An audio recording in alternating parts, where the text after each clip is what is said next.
things get a little bit darker. You and Drum, y'all are, doing this stuff with this mixtapes. You got you doing the Canon series with people. Y'all are sequencing. Y'all are basically A&Ring people's albums for the streets. But a lot of people don't understand that the mixtape was just a promotional use only tool. Yep. Right. But now mixtapes are being sold. Right. We know that they hitting the streets. They being bootlegged. All of that. Right. It's a multi-million-dollar in the streets business. Yep.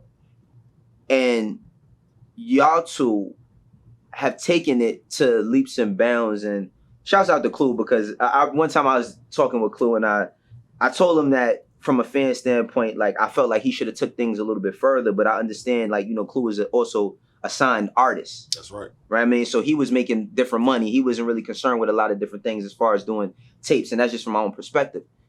But now these tapes have now led to the RIAA investigating and coming after y'all with the feds. And like I said, I'm pretty sure, me knowing y'all, I know y'all was on a cloud nine. All of these great things is happening. But now we're seeing y'all and it's like, wait, what's going on? The same people who do the certifications that we got all these plaques from are now stepping into the culture to stop something because these labels aren't monetizing it. They're just using a piece of the marketing budget and just putting it out. Yep. And then you got the artists that's just like putting their own bread up and putting them out. Yep. But take me through that. Where's y'all mindsets when they come to the office and they hit y'all with these charges? So my perspective was, and this is something I never said before either. I'm gonna give y'all a clean perspective. This is exclusive. When God sets you up in a certain way and you go against it, you pay a penalty. How I felt when we were making money during the mixtape era, we became money hungry and greedy. And it tore some of our relationships up between us three. It was it was only the three of us. That's all we had. And when I'm arguing over money with people and all that, I think that the raid was a part of that instead of us doing something wrong. And I'm gonna tell you why. Many arguments I had with Drum where at that point I didn't want to fuck with Sense or I didn't want to fuck with these. It was all on some money because money was coming in. Everybody was seeing a different thing. Everybody thought my ego was high, Drum ego was high, Sense ego was high. And I feel like then and there, God was like, I set y'all up for history. I didn't set y'all up for this. So let me kind of stir this in the right direction. And the right direction happened to have been a bad direction at the time because it was a raid. And we was like, man, we doing music for people. We're not selling drugs. We ain't running around with a bunch of guns. We ain't laundering money. What's going on?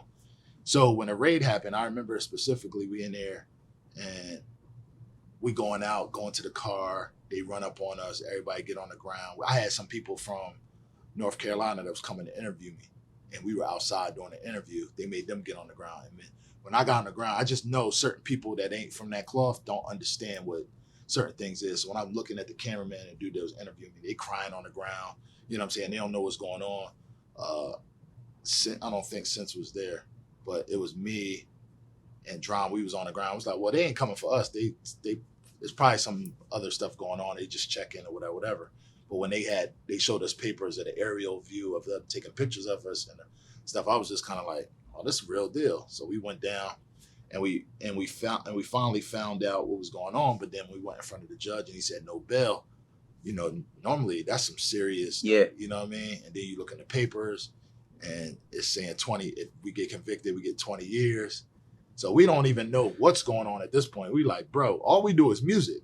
You know what I'm saying? Like, I don't, you know what I'm saying? What's going on? So the whole time we in jail, and I never told this on camera.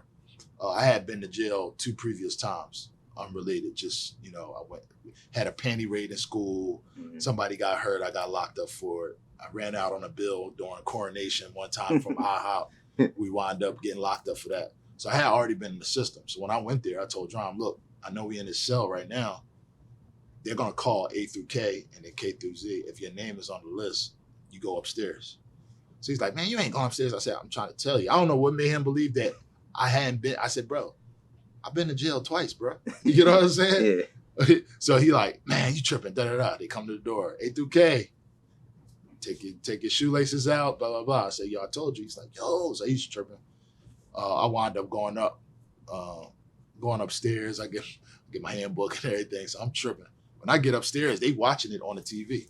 They're like, bro, why are you in here, bro? You the savior to music. With the niggas that's in there. Yeah, in population. Yeah. They up there like, bro, no, I'm talking about the whole entire thing. People was like it was the dude sweeping. He slid some cookies over to me and shit. You know what I'm saying? So an iced tea that was just a hard rock. You know what I'm saying? Yeah. So, but the whole time, everybody in there just wanted information. Like, yo, does that rapper, how they did this and how they rapped on that beat? It was the whole time until we got released. And when we got released, I was like, bro, I'm petrified of prison. I don't do nothing wrong. Right. You know what I'm saying?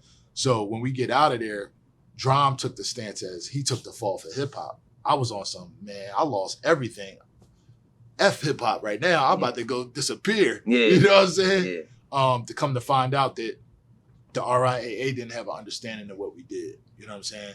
And once they found out we were for the people and really not, it was such a gray area. Certain people couldn't help us because, you know, they used the RIAA to stop that stuff. Yeah. So they can't say, yo, no, they my guys. It was just a gray area. Mm-hmm. So once we got to a point of figuring out RIAA, I think it was this one kid, and the one kid that worked at RIAA was telling the main guy, like, no, these guys are legit. They this, third.